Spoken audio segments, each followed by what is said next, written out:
Pedir que o Senhor faça deste pregador um instrumento usado nas tuas mãos. Fala com a tua igreja, Pai. Fala com o teu povo através da minha vida. É o que eu te peço e já te agradeço em nome de Jesus. Amém. Antes de se assentar, você pode me ajudar a honrar Jesus, dando para ele uma linda salva de palmas.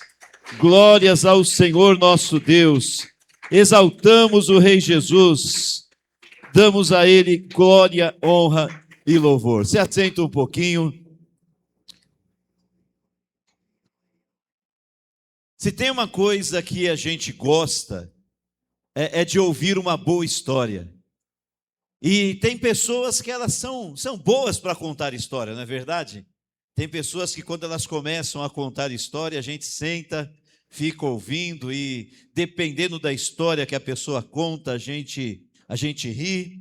Dependendo da história que a gente ouve, a gente chora, a gente se emociona.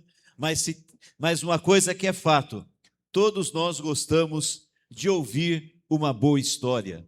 Eu tento contar histórias às vezes, e ainda que eu não seja um bom contador de história, mas eu me esforço para isso. E hoje eu quero começar a mensagem contando uma história que eu acho uma boa história, e tomara que eu consiga contar bem essa história para vocês. Mas diz a história, conta a história, que um homem vinha andando com o seu carro num lugar assim meio isolado, e de repente o carro furou o pneu. Ele então para o carro, abre o porta-mala para pegar o pneu para trocar, e ele descobre que ele estava sem o macaco. Ele tinha o estepe, mas ele não tinha o macaco. E agora? O que fazer? Ele olha então ao redor e num lugar não muito distante tinha uma casinha com a luz acesa e um carro parado na frente. Ele então concluiu que naquela casa, como tinha um carro, tinha um macaco e a pessoa poderia emprestar o macaco para ele. Então ele deixa o seu carro trancado e ele começa a caminhar em direção àquela casa que, como eu disse, não estava tão longe assim, mas levava uns 3, 4 minutos para chegar lá. E ele então começa a andar em direção àquela casa, já era início de noite, estava começando a escurecer, era um lugar meio deserto. E aí então ele começa a ir em direção à casa para pedir o macaco emprestado. Mas no caminho ele começa a pensar algumas coisas. Ele começa a pensar assim: será que o homem vai emprestar o macaco para mim? E ele vai andando e vai pensando: eu acho que quando eu bater na porta dele, ele vai se sentir incomodado. E ele pode pensar, ele vai andando e pensando, né? O dono da casa pode pensar que eu sou um ladrão, que eu estou aqui para roubar. E se ele for? E se ele for mal criado? E se ele for grosso? Aí na hora que eu bater lá para pedir um macaco emprestado, ele vai responder com grosseria para mim, ele vai me xingar, e conforme ele vai andando, ele vai pensando assim, o que poderia acontecer quando ele batesse na porta daquela casa para pedir o macaco emprestado. E quando ele estava chegando bem perto, ele começou a imaginar na mente dele uma discussão com o dono da casa. Ele começou a imaginar que o dono da casa estava discutindo com ele e brigando com ele porque ele bateu na porta para pedir um macaco emprestado. Uma discussão que não aconteceu, mas na mente dele, ele começou a imaginar aquela discussão. Eis que finalmente ele chega na porta e ele bate a porta. Quando ele bate a porta, o dono da casa abre a porta para atendê-lo, e quando o dono da casa abre a porta para atendê-lo, ele olha para o dono da casa e fala assim: não precisava, eu não queria o seu macaco, pode ficar com o seu macaco para você. Você percebe essa história? Ele chegou na casa tão convencido de que o dono da casa não ia emprestar o macaco para ele, que antes do dono da casa falar qualquer coisa, ele já brigou, ele já xingou, já disse que não precisava do macaco e foi embora sem o macaco. Eu não sei como ele se virou para trocar o pneu do carro dele. Mas essa história serve para ilustrar uma coisa importante que eu quero repartir com vocês hoje. Eu quero hoje falar com vocês sobre os nossos pensamentos, porque os nossos pensamentos eles determinam quem nós somos, os nossos pensamentos, eles determinam o que a gente vai fazer. Eu e você, nós somos fruto, nós somos resultado dos nossos pensamentos, porque os nossos pensamentos, eles têm uma influência grande nas nossas vidas. Você fala aquilo que você pensa, você faz aquilo que você pensa, aquilo que ocupa a sua mente, não apenas influencia, mas determina não só as suas palavras, mas o teu comportamento e a tua ação. Tem um versículo, quero que vocês ponham para mim, está em Provérbios 23, versículo 7. E este versículo de Provérbios 23, versículo 7, ele traz uma mensagem poderosa. Olha o que diz. Lá está escrito assim: porque como imaginou no seu coração, assim é ele. Porque como imaginou no seu coração, assim é ele. Numa outra tradução diz que como você pensa, você é. Fala comigo, eu sou como eu penso. E é isso que o sábio está dizendo, nós somos como a gente pensa, porque a ideia é aquilo que domina o nosso coração e a nossa mente molda o nosso comportamento. Vou dar alguns exemplos para vocês. Por exemplo, tem uma passagem muito conhecida da Bíblia, que é a batalha de Davi e Golias. A maioria de vocês que estão aqui já leram sobre isso, já viram filmes sobre isso, mas na batalha de Davi e Golias, antes do Davi chegar no campo da batalha, aconteceu algo interessante. Na verdade, o povo de Israel e os filisteus, eles estavam preparados para a batalha acontecia no vale, eles estavam escondidos, cada exército nas montanhas, e aí então a Bíblia diz que o exército de Israel organizava o exército para sair para atacar os filisteus, e quando eles faziam as fileiras para atacar os filisteus, a Bíblia diz que lá do meio do exército do filisteu vinha só o Golias, o gigante Golias sozinho. Ele vinha com a sua armadura, ele vinha com as suas armas, com o seu tamanho, e ele então batia o pé no chão, batia ali a sua lança no chão, e ele com a sua voz forte, com a sua voz grave, ele fazia um desafio ao exército de Israel, dizendo: por que vocês querem lutar o exército contra o exército? Não precisa morrer um monte de pessoas, manda vir um lutar comigo, eu luto com um soldado, aquele que vencer, venceu a batalha. E aí o exército de Israel, que estava tomado de coragem, quando eles olhavam para o Golias, que eles olhavam para o tamanho daquele homem, para o tamanho dos músculos dele, pela quantidade de armas que eles tinham, o exército de Israel ficava tomado de medo, porque cada soldado de Israel olhava para o Golias e dizia: ele é muito grande, não dá para vencer. Ele é muito grande, não dá para vencer. E a Bíblia diz que isso aconteceu por 40 dias. Quantos dias?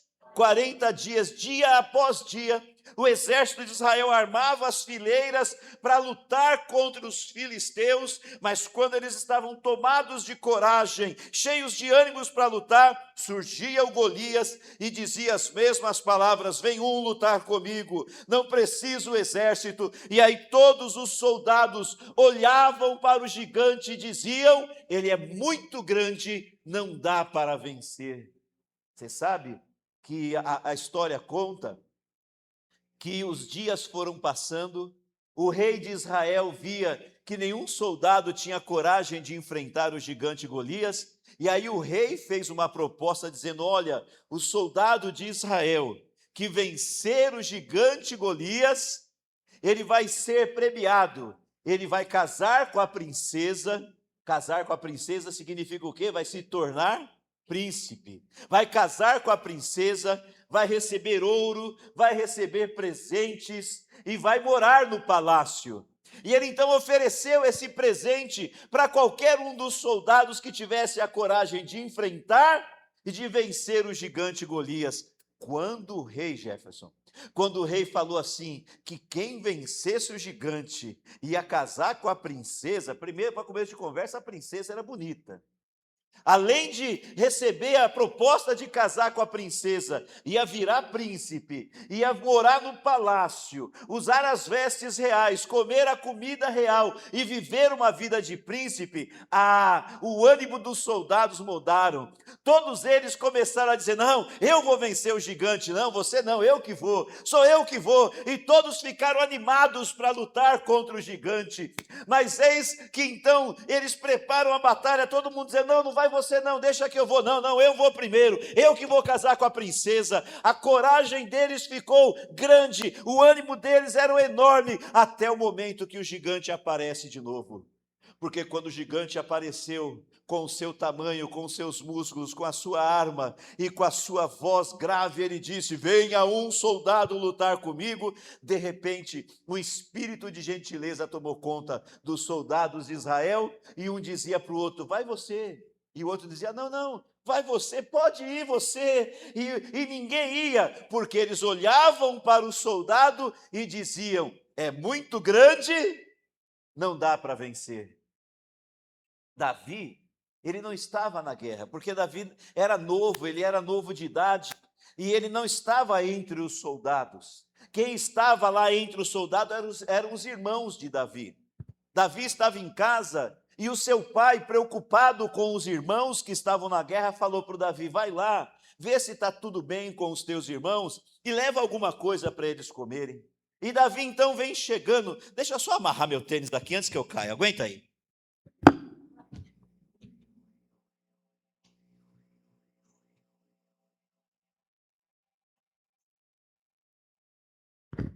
Então agora Davi vem chegando com o lanche dos irmãos para perguntar o que estava, para ver se estava tudo bem com os irmãos dele.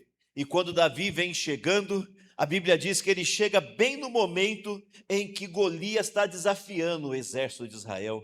E ele fala palavras de afronta, ele fala palavras, porque agora 40 dias depois, ninguém enfrentava, ele estava cheio de coragem, ele estava cheio da razão, então ele falava palavras afrontando o exército de Israel, afrontando Deus de Israel, e Davi chega bem nessa hora. Quando Davi ouve tudo aquilo, Davi fala assim, quem é esse incircunciso filisteu para afrontar e desafiar o exército do Deus vivo? Aí eles falam, isso daí é o gigante Golias, e ele sai todos os dias, e ele falou que, e o desafio dele é que se um tem que ir lá enfrentar ele, quem vencer ele, venceu a guerra. E o Davi pergunta, e ninguém enfrentou ele? Não, ninguém enfrentou. E aí você sabe aquele pessoal, né, que gosta de colocar os outros na fogueira, vendo que o Davi estava meio animado, falou assim, e o rei falou, que quem vencer esse gigante aí, vai casar com a princesa. Aí o Davi olhou e falou assim, e vocês não foram? Pois avisa o rei que eu vou. Avisa o rei que eu vou. Porque esse gigante é um incircunciso filisteu, ele não tem aliança com Deus, mas nós temos aliança com Deus, e eu vou vencê-lo em nome do Senhor.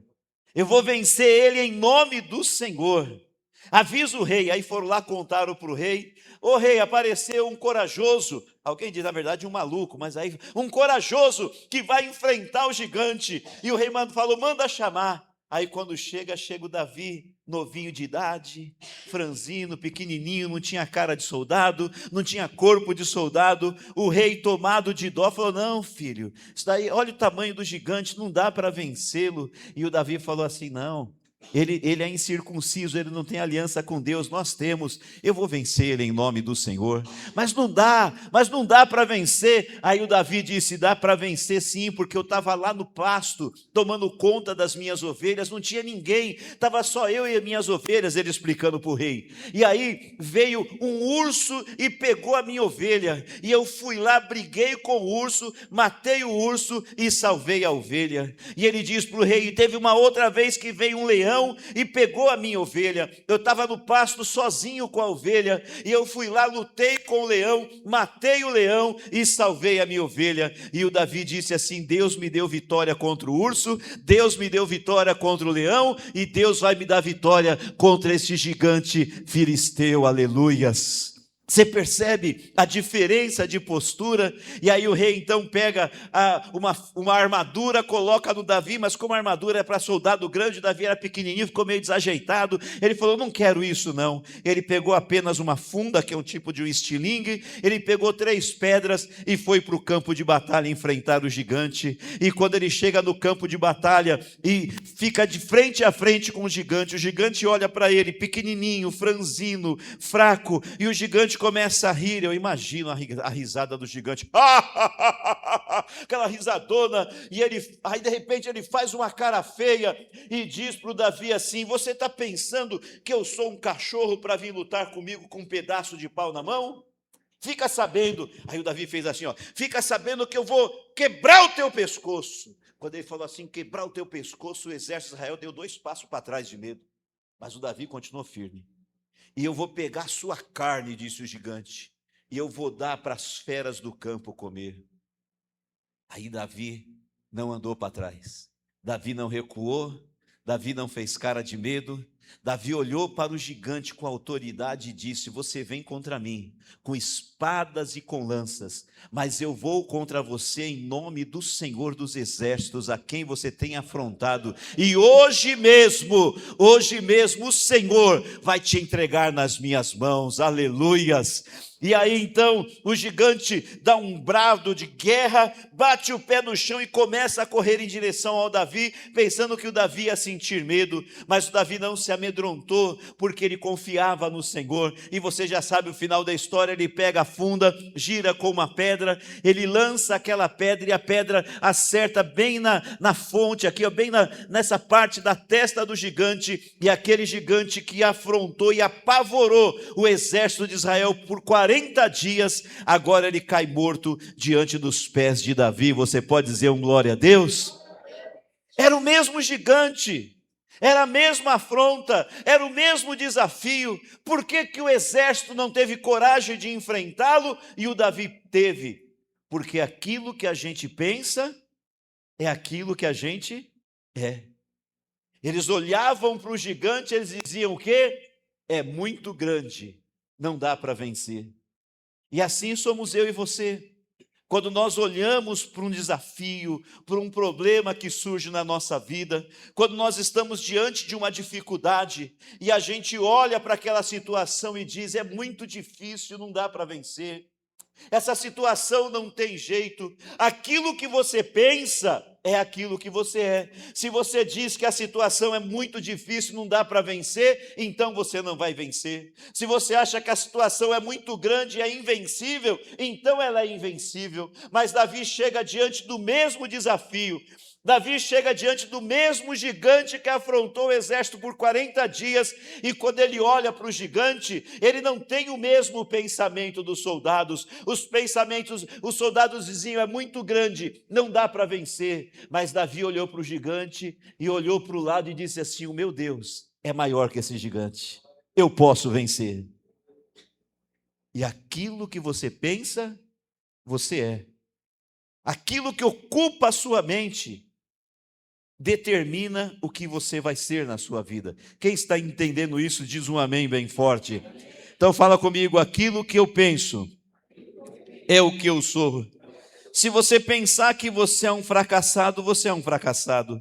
Se você pensar que você é um derrotado, você é um derrotado. Se você pensar que você é uma vergonha, você é uma vergonha. Mas se você pensar que você é um vencedor em Cristo Jesus, então você é um vencedor em Cristo Jesus. Se você pensar que você é uma bênção, então você é uma bênção. Não permita que coisas erradas, pensamentos errados ocupem a tua mente. Nós precisamos encher a nossa mente com pensamentos que glorifiquem o nome do Senhor. Olha para o irmão do lado e fala para ele assim, pense coisas boas ao teu respeito. Pensa coisas boas a teu respeito, não pensa coisas ruins. Eu não estou dizendo para você ser um mentiroso, uma mentirosa, mas você tem que entender uma coisa, que no que você pensa, você se torna. Isso é um princípio bíblico. No que você pensa, você se torna. Entenda, a gente vive numa época em que a nossa mente é constantemente disputada. Você já percebeu que a sua mente, o seu pensamento está sendo disputado o tempo todo? A sua mente é um alvo de disputa. E a nossa mente, todo mundo quer ocupar a nossa mente. Tem notícias, tem as redes sociais, tem as preocupações do dia a dia, ansiedade, tantas outras vozes que tentam ocupar o nosso pensamento. E aí Paulo nos ensina que uma vida vitoriosa começa com uma mente governada por Deus. Fala comigo bem forte, uma vida vitoriosa começa com uma mente governada por Deus. Então você precisa aprender a proteger a tua mente. A tua mente precisa ser protegida.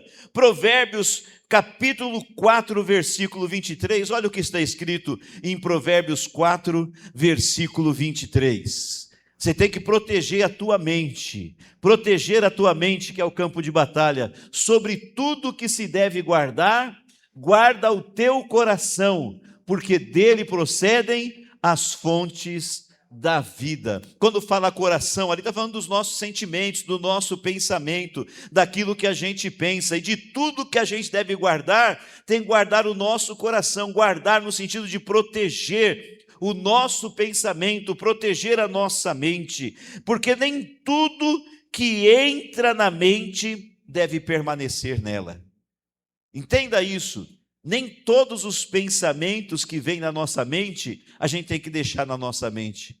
Eu li uma oportunidade, algo que para mim foi uma lição, e eu falo isso às vezes aqui, e tem gente que às vezes não guarda, não tem sido talvez tão importante para você quanto foi para mim.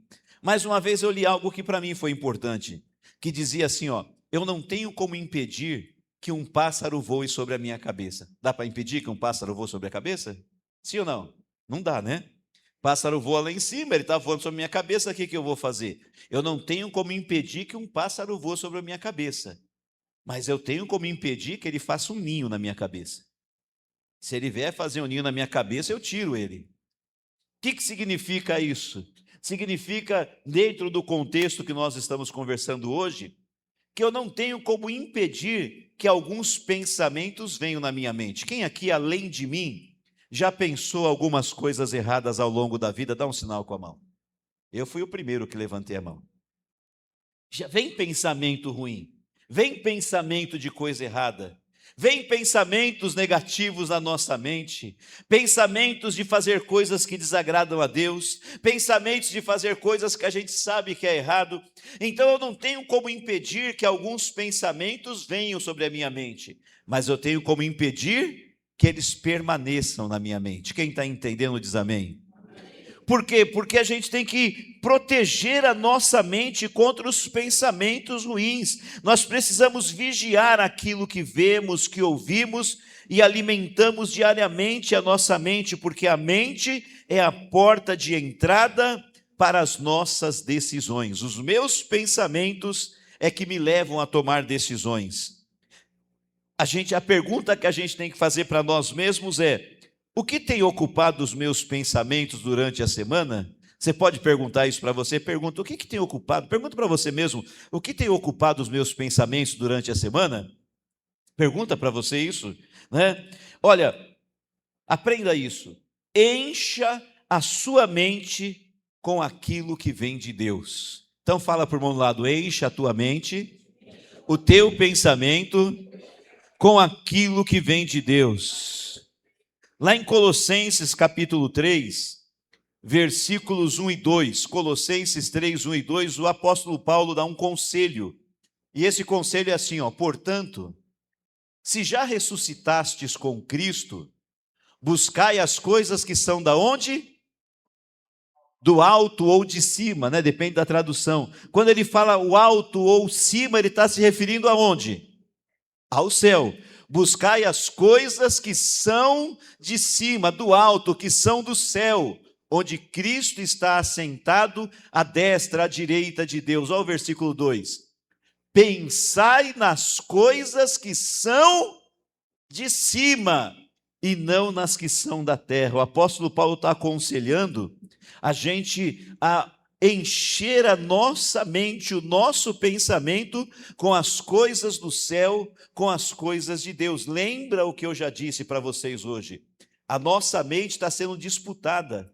Tem muitas coisas que querem ocupar o nosso pensamento, mas nós temos que proteger a nossa mente e nós temos que escolher o que vai ocupar o nosso pensamento, porque o que ocupar o nosso pensamento vai determinar as nossas atitudes e as nossas ações. Se você não vigiar o pensamento, você vai bater na porta do amigo, da pessoa para pedir um macaco emprestado e vai brigar com ele antes dele falar qualquer coisa, porque você encheu a sua mente de pensamentos errados. E quantas vezes a gente perde uma batalha, a gente perde uma luta, sem ter lutado, a gente perdeu só na onde? No pensamento, na mente, porque você já se colocou derrotado. Quando o povo de Israel foi conquistar a terra prometida, Deus já tinha entregado a terra na mão deles. Só precisava entrar e conquistar. E aí então, Josué, que era o líder, ou melhor dizendo, Moisés, que era o líder, ele falou assim, eram 12 tribos, 12, como se fossem 12 cidades.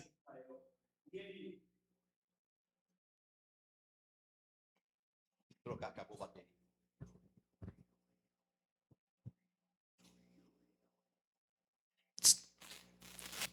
E ele então pede para cada tribo trazer, para o líder de cada tribo vir. E ele pede para que os 12 líderes entrem na terra prometida e espiem a terra. Olhem a terra para trazer notícia. E aí eles vão lá olhar. Olha que interessante, como a gente perde as batalhas, as guerras da vida por pensar errado. Eles entram, os 12 espias entram na terra, passam alguns dias olhando tudo e agora eles voltam para trazer o relatório para Moisés e para o povo. E quando eles chegam para trazer o relatório para Moisés e para o povo, a Bíblia diz que 10 deles, vou falar a parte boa primeiro, depois vou falar a parte ruim. 2 deles, Josué e Calebe, disseram para Moisés e para o povo: vamos entrar agora e conquistar a terra. Essa terra mana leite e mel, é a terra que Deus havia prometido, Deus já entregou na nossa mão, vamos entrar agora com ânimo e vamos conquistar essa terra. Quem que disse isso? Josué e Calebe, mas eles eram 2, dos 12 faltava 10. Sabe o que os outros 10 falaram? Eles disseram para Moisés e para o povo: não entra não. Se a gente entrar lá, a gente vai morrer.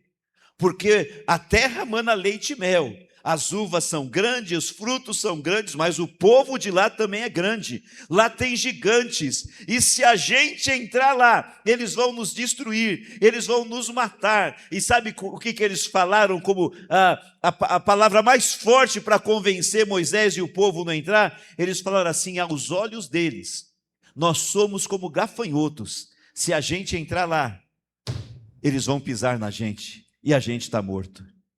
Mas perceba uma coisa, olha para mim. Eles não conquistaram a terra prometida, a terra que Deus já tinha prometido entregar para eles. Voltaram para o deserto e viveram 40 anos no deserto, sendo que eles estavam diante da terra prometida, era só entrar e conquistar. Mas por que eles perderam a batalha? Eles perderam a batalha sem lutar. Se eles tivessem entrado, lutado, e na guerra o exército adversário fosse mais forte, teria até uma justificativa para perder a guerra. Mas eles não perderam porque o exército inimigo era mais forte. Eles perderam porque tiveram medo de entrar. E o medo no coração deles começou aonde? Na mente, no pensamento. Veja que não foi o povo lá da terra que disse assim: vocês são muito pequenininhos, vocês são como gafanhotos. Não foram o inimigo, não foi o inimigo que disse isso. Quem disse isso foram os próprios líderes das tribos de Israel. Eles pensaram assim: eles são grandes e nós pequenos. Para eles, a gente é como um gafanhoto e a gente vai morrer. Entenda, o que a gente pensa, a gente é. Fala: o que eu penso é o que eu sou. Se eles pensaram que eles eram um gafanhoto, Se eles acreditaram que eles eram como gafanhotos, então eles foram derrotados como gafanhotos. 40 anos depois, voltam na terra prometida, já tinha trocado porque Deus disse que aquele povo todo, ninguém ia entrar na terra. Eles morreram no deserto, nasceram os filhos deles, cresceram e chega a hora de novo de conquistar a terra. Só tinha dois que estavam vivos. Quem é que estava vivo? Josué e Calebe, aqueles dois que na mente acreditavam, no pensamento acreditavam que ia conquistar. E de todo aquele povo, só Josué e Calebe, daquele dia lá, 40 anos atrás, daquele povo, só Josué e Calebe conquistou a terra prometida. Só Josué e Calebe venceram. Por quê? Porque aquilo que você pensa determina o que você vai ser. E a maioria das guerras e das batalhas que a gente perde na nossa vida, a gente perde porque a gente perde na nossa mente. Aqui na nossa mente a gente já acredita que não vai vencer. A gente já se convence que não vai conseguir, e quando você acredita que não vai vencer, que não vai conseguir, então você não consegue e você não vence. Mas eu quero que você olhe para o seu irmão, para a sua irmã, dá um sorriso assim, ó, de vitorioso, de vitorioso. Deixa eu ver como que é a cara de vitorioso, deixa eu ver. Fez uma cara de vencedor, fala para ele assim, ó, você pode todas as coisas em Cristo Jesus. Fala para ele. Quem aqui pertence a Cristo? Deixa eu ver, quem é de Cristo aqui? Entenda uma coisa, quem pertence a Cristo aprende a mudar o foco da mente. Em vez de viver preso apenas às preocupações desta vida, quem pertence a Cristo passa a alimentar o pensamento com aquilo que vem do reino de Deus. Então, foi por isso que o Paulo, no versículo que a gente leu, o Paulo apresentou aquilo que deve ocupar a nossa mente. Vamos ver de novo lá o texto de abertura desta mensagem, Filipenses 4:8. Abre lá comigo de novo, coloca para mim novamente. Olha o que o Paulo diz que tem que ocupar a nossa mente. Vem comigo, ó. Quanto ao mais, irmãos, tudo que é verdadeiro, tudo que é honesto, tudo que é justo, tudo que é puro, tudo que é amável, tudo que é de boa fama, se há alguma virtude, se há algum louvor, diga comigo bem forte. De novo, bem alto. Então o apóstolo Paulo está dando para a gente uma receita de coisas que devem ocupar a nossa mente para nós vivermos uma vida feliz, vitoriosa, bem-sucedida e abençoada. Olha para o pastor e escuta uma coisa. Quando eu falo uma vida vitoriosa, eu não estou dizendo uma vida sem luta, mas eu estou dizendo para você que nas várias lutas que a gente vai enfrentar ao longo da vida, nós podemos ter vitória em cada uma delas. Quem crê nisso, diga glória a Deus. Com a mão levantada, diga eu posso vencer. Com Cristo na minha vida, eu posso vencer todas as batalhas que surgirão na minha vida. Quem crê nisso, diga um amém bem forte. É isso, uma vida vitoriosa não é uma vida sem luta, mas é uma vida que você tem a convicção de que você vai vencer cada batalha. Tem batalha que a gente vence rápido, tem batalha que demora um pouquinho mais, mas repito as palavras de Paulo, em todas as coisas, nós somos mais do que vencedores em Cristo Jesus. Você pode dizer um glória a Deus? Olha as coisas, pode deixar o versículo aí para a gente, por favor? Olha as coisas que o apóstolo Paulo diz que tem que ocupar a nossa mente. Ele fala assim, tudo que é verdadeiro. Fala comigo, tudo que é verdadeiro. Mais forte, fala, tudo que é verdadeiro. Verdadeiro é tudo que está de acordo com a verdade de Deus, não com a verdade de qualquer pessoa. O que tem que ocupar a minha mente? Tudo que é verdadeiro, mas tudo que é verdadeiro segundo a verdade de Deus, e não com a mentira ou com o engano. Então mentira e engano não tem lugar na nossa mente. Nós vamos encher a nossa mente com a verdade de Deus. Agora, aonde que está a verdade de Deus? Aonde que está? A Carol já soprou, agora eu quero ouvir todo mundo. Onde que está a verdade de Deus? Na palavra, na Bíblia. Aqui que está a verdade de Deus. Então faz um favor, regala bem os olhos assim, ó, faz uma voz bem grossa e fala para o irmão do lado, leia a Bíblia. O que mais que o Paulo falou que tem que ocupar a nossa mente? Tudo que é verdadeiro e que mais? Tudo que é honesto. Fala comigo, tudo que é honesto. Honesto é aquilo que é digno, que é respeitável e que inspira reverência. Nós não podemos deixar coisas desonestas ocupar a nossa mente, porque se lembre, a gente é aquilo que a gente pensa. Se deixar coisas desonestas ficarem na nossa mente, nós vamos nos tornar pessoas desonestas. Tem crente desonesto? Sim ou não? Ué, mas é crente, não devia ser desonesto. Mas por que é crente e é desonesto? Porque ele deixa pensamentos de desonestidades ficar na mente dele. E a gente faz aquilo que a gente pensa. Então, coisas desonestas vão vir na nossa mente, vem na minha, vai vir na sua, mas quando vier coisas desonestas, a gente repreende, a gente tira fora do nosso pensamento e a gente enche o nosso pensamento daquilo que é honesto, porque isso vai fazer de você uma pessoa vitoriosa, vai fazer você tomar as atitudes certas, porque eu faço aquilo que eu penso. Então eu tenho que pensar no que é verdadeiro, no que é honesto e que mais? Em tudo que é justo. Fala comigo, tudo que é justo. Nós temos que pensar naquilo que é justo. Justo é tudo que é correto diante de Deus e diante dos homens. A palavra do Senhor ensina isso, que Jesus, ele era aprovado aos olhos de Deus, mas também aprovado aos olhos dos homens.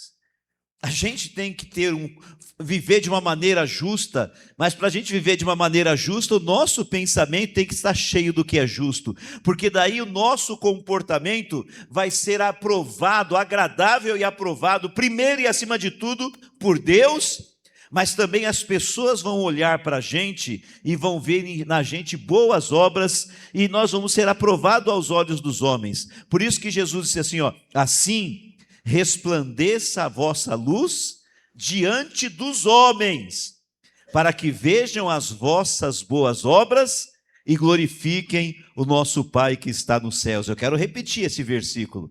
Jesus disse assim, assim resplandeça a luz de vocês diante dos homens, para que os homens vejam as vossas boas obras e, vendo as suas boas obras, glorifiquem a Deus que está nos céus. Você pode dizer glória a Deus bem forte?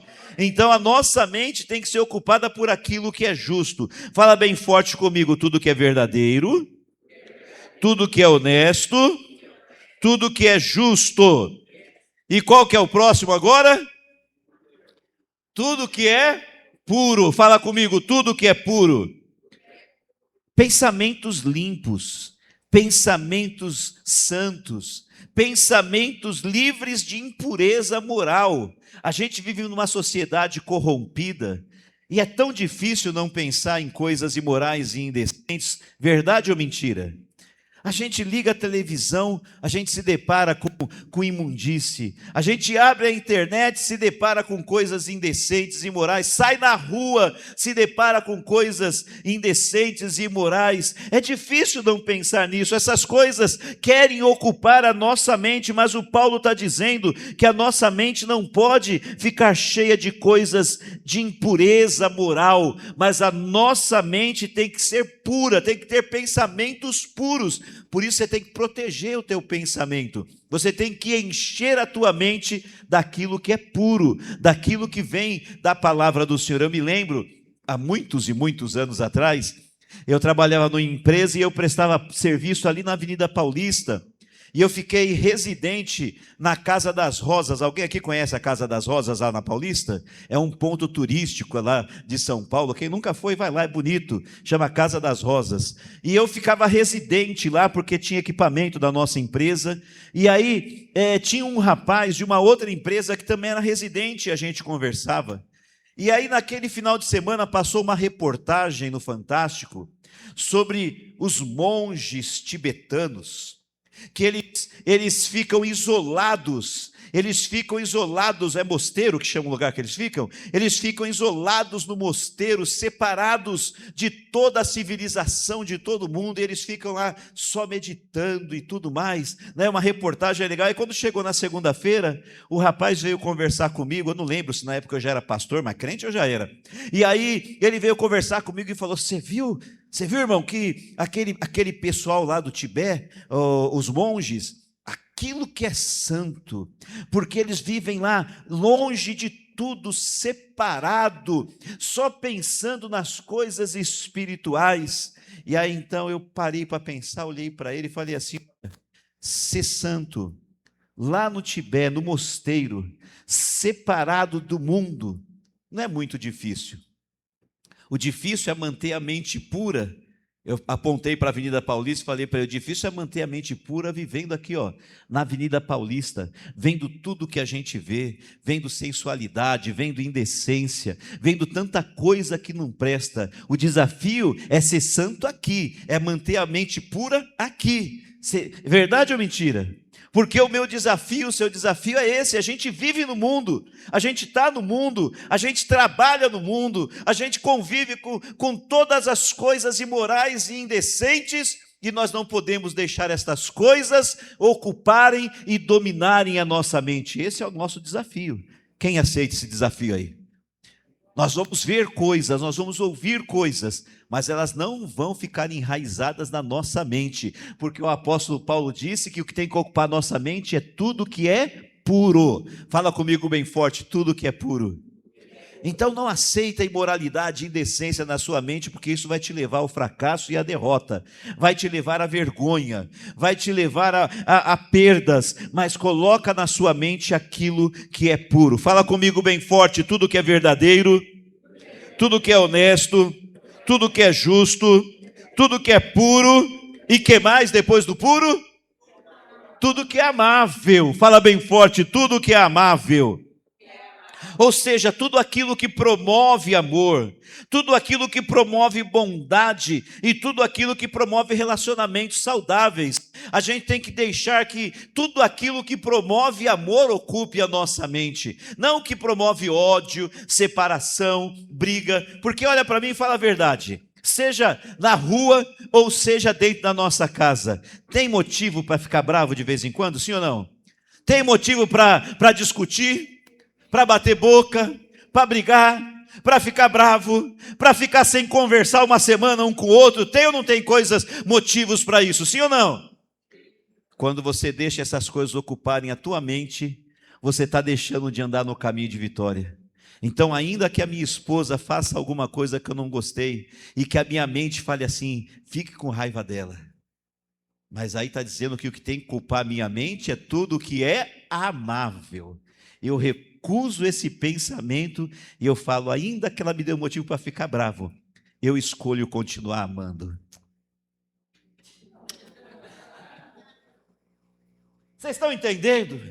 A escolha é sua. Fala para o irmão do lado: a escolha é sua. Eu tenho a escolha de alguém falar alguma coisa para mim assim, me ofendendo. Eu tenho a escolha de responder ofendendo, ou responder igual a Bíblia ensina. A Bíblia fala assim: quando alguém fala mal de você, o que você faz? Fala bem dele.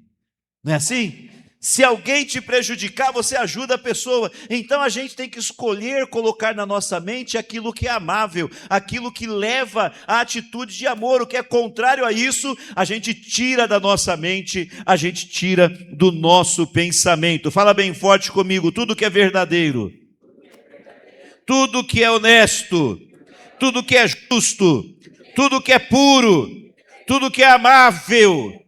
Que mais agora? Tudo que é de boa fama, ou seja, tudo que possui boa reputação, tudo que produz bom testemunho. Eu só posso deixar ocupar minha mente aqueles pensamentos que vão me levar a ter atitude que vai dar bom testemunho, que vai gerar boa reputação. Se eu permitir que pensamentos errados entrem na minha mente, eu não vou ter atitudes que vão dar boa fama de mim, mas eu vou ficar difamado, com má fama. As pessoas vão olhar para mim e vão falar mal de mim, porque eu deixei que pensamentos errados entrassem na minha mente, e os meus pensamentos determinam a minha ação. Quando eu deixo o pensamento errado entrar na mente, eu faço a coisa errada, e a coisa errada me difama diante das pessoas, faz com que as pessoas tenham uma má impressão, uma má imagem de mim. Mas o cristão, a cristã, o servo e a serva de Deus tem que lutar todos os dias para que a sua atitude, todas as suas atitudes, glorifiquem e exaltem o nome do Rei e do Senhor Jesus Cristo. Você pode dizer um glória a Deus bem forte? Então vai comigo de novo bem forte, fala tudo que é verdadeiro, mais alto, tudo que é honesto, tudo que é justo, tudo que é puro, tudo que é amável, tudo que é de boa fama. Que mais? Se há alguma virtude, quando você estiver pensando, você tem que parar para pensar assim, ó, isso que eu estou pensando tem alguma virtude? Tem excelência moral? Tem excelência espiritual? Isso que eu estou pensando agrada a Deus? Então, se não tiver virtude, você fala, esse pensamento não presta, tira ele fora, joga no lixo. Agora, quando você identifica que aquele pensamento é bom, tem virtude, vai agradar a Deus, vai abençoar, vai fazer diferença na vida das pessoas, você fala, nisso eu posso pensar, porque ele falou que tudo que tem, se tem alguma virtude, então eu posso pensar naquilo. E para terminar, ele fala o quê? Se há algum louvor, se há algum louvor. Então tudo aquilo que merece aprovação, porque glorifica a Deus. Se o que eu estou pensando não glorifica a Deus, então eu não tenho que pensar. Mas se o que eu estou pensando glorifica a Deus, então pode ficar na minha mente. Porque o Paulo está dizendo que o que eu tenho que pensar é naquilo que tem algum louvor. Aquilo que é digno de ser elogiado.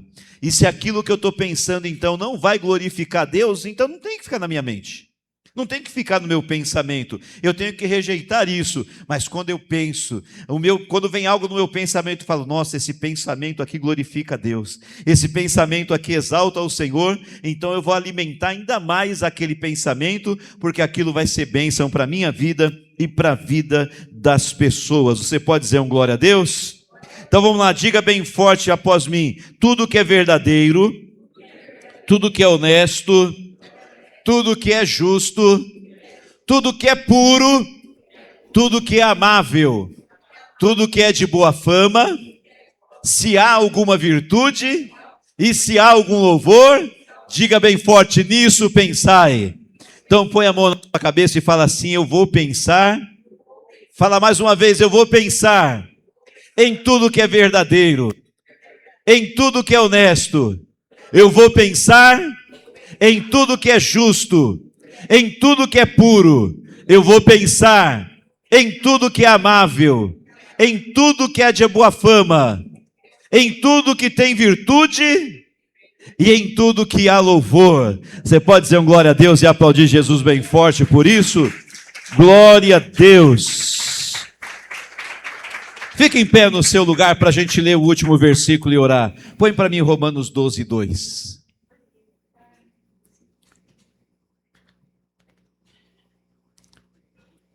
O que Deus quer, olha para mim, o que Deus quer é transformar as nossas vidas. Porque se eu ando com Deus e a minha vida não é transformada, então na verdade eu não estou andando com Deus. Eu penso que eu estou andando com Ele, eu falo que eu estou andando com Ele, mas se eu ando com Deus e a minha vida não é transformada, então na verdade eu não estou andando com Deus. Sabe por quê? Olha para mim. Porque nós temos defeitos. Eu sempre digo para vocês, e isso é verdade, eu não falo da boca para fora, eu falo do coração, e às vezes eu choro diante de Deus falando isso, que eu não sei porque que eu sou pastor de vocês, porque eu olho assim e eu vejo que vocês são melhores do que eu. Vocês que deveriam ser meus pastores. Mas Deus, por alguma razão, que quem sou eu para questionar Deus? Ele quis que eu fosse o pastor de vocês. Mas, assim como vocês, eu tenho defeitos e provavelmente mais defeito do que a maioria de vocês que estão aqui. E é por causa dos meus defeitos que eu preciso ter a minha vida transformada. E se você também, assim como eu, reconhece que tem defeitos na sua vida, você também precisa entender que você precisa ter a vida transformada por Deus. E deixar Deus transformar a sua vida sempre. Quem anda com Deus aqui? Levanta a mão e diga: eu ando com Deus. Quem anda com Deus não é perfeito, mas quem anda com Deus é sempre transformado. Porque o Senhor, isso se chama regeneração, o termo teológico é regeneração. A gente vai andando com Deus e Deus vai transformando a vida da gente.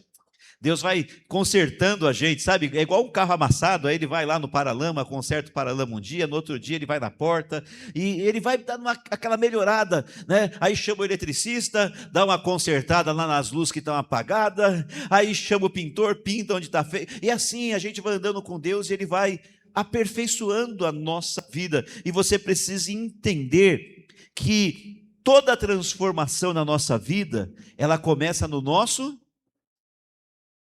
quê? Primeiro muda a mente, para depois mudar o comportamento. Você nunca vai mudar de comportamento se Deus não puder mudar a sua mente, o seu jeito de pensar. Olha o que o Paulo escreveu. Depois que eu acabar de ler, você põe para mim também na NVI, tá? Não sede conformados, ou na outra tradução, não vos conformeis com este mundo, mas sede transformados pela renovação do vosso entendimento, pela renovação da vossa mente. Porque quando a sua mente for renovada, você vai experimentar a boa, agradável e perfeita vontade de Deus. Põe na NVI aí para a gente, só para a gente dar uma olhada. Olha lá. Não se amoldem ao padrão deste mundo, é o mesmo versículo. Mas transformem-se pela renovação da sua mente, do seu pensamento, do seu jeito de pensar, para que vocês experimentem a boa, agradável e perfeita vontade de Deus. Nossos pensamentos moldam a nossa atitude. Fala comigo: meus pensamentos moldam a minha atitude. Então, quem alimenta o pensamento de fé, vive pela fé. Quem alimenta o pensamento com a palavra de Deus, vive segundo a palavra de Deus. Você vai viver segundo aquilo que você alimenta a sua mente. E nós já vimos, o apóstolo Paulo, já falamos juntos, que o que tem que ocupar a nossa mente é o que é verdadeiro, o que é honesto, o que é justo, o que é puro, o que é amável, o que é de boa fama, o que tem virtude e o que tem louvor. Você entendeu? Então sai daqui hoje decidido a vigiar a tua mente, os teus pensamentos. Policia o pensamento, não deixa nada errado ficar aí, e enche o teu pensamento de coisas boas, e creia, você não está sozinho, Deus está contigo, e com Cristo Jesus na tua vida, você é forte para vencer todas as coisas. Se você falar que você é fraco, mas se você acreditar que com Deus você é forte. Se você achar que não pode, você não pode. Mas se você crer e pensar que com Deus você pode, então você pode. Se você achar que não consegue, você não consegue. Mas se você achar que com Deus você consegue, você vai conseguir. Enche a sua mente das coisas de Deus para viver uma vida vitoriosa. Põe a mão sobre a sua cabeça, fecha os teus olhos, deixa eu orar com você e por você. Senhor, nosso Deus e nosso Pai, eu peço ao Senhor agora que o Teu Espírito Santo trabalhe nas nossas vidas, e que a nossa maneira de pensar seja transformada, porque está escrito: transformai-vos pela renovação do vosso entendimento.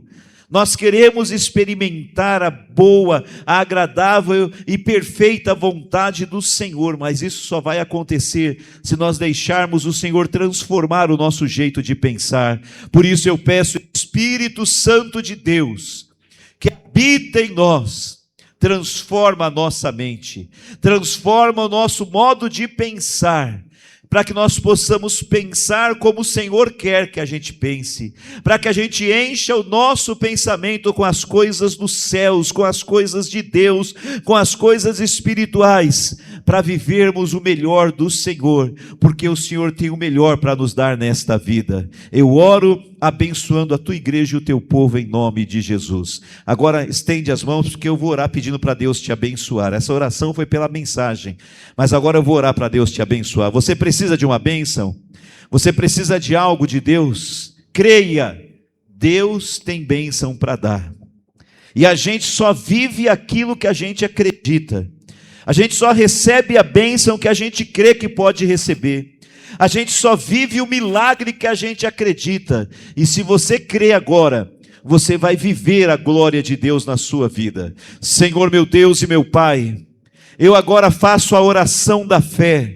E eu oro abençoando todo o teu povo reunido nesta manhã, aqui neste lugar, e todas as pessoas que participam deste culto pelas redes sociais. Senhor dos exércitos, teus filhos, as tuas filhas estão com as mãos estendidas, como quem vai receber algo, e a tua palavra diz que aqueles que vêm até o Senhor não saem de mãos vazias, e eu quero pedir agora que o Senhor entregue nas mãos de cada um dos teus servos a bênção que eles precisam receber esta manhã, sobre aqueles que estão enfermos, para aqueles que estão enfermos, coloca na mão deles a cura da enfermidade. Para aqueles que estão tristes, coloca nas mãos deles, Senhor, a bênção da alegria. Aqueles, ó Senhor amado, que estão fracos, coloca na mão deles a bênção que fortalece, Senhor dos exércitos. Aqueles que estão com problemas financeiros, aqueles que estão quebrados financeiramente, coloca nas mãos deles a bênção da prosperidade e da abundância. Os que estão com problemas familiares, ó Deus, problema no casamento, problema com o marido, com a esposa, com os filhos, com os pais, coloca nas mãos deles, Senhor, a bênção que transforma o lar e a família, em nome de Jesus. Vem, ó Deus, de encontro à necessidade de cada um, e coloca na mão do teu servo e da tua serva a bênção e a vitória que esta pessoa precisa receber nesta manhã, em nome de Jesus. Agora põe a mão sobre a sua cabeça e profetiza dizendo: já estou abençoado, em nome de Jesus. Diga mais, fala assim: eu creio na bênção, eu creio na vitória que o Senhor dos exércitos já entregou nas minhas mãos nesta manhã, em nome de Jesus. Diga um amém, aplaude o Senhor bem forte. Deus abençoe a vida de vocês, em nome de Jesus. Aplaude bem forte o Senhor.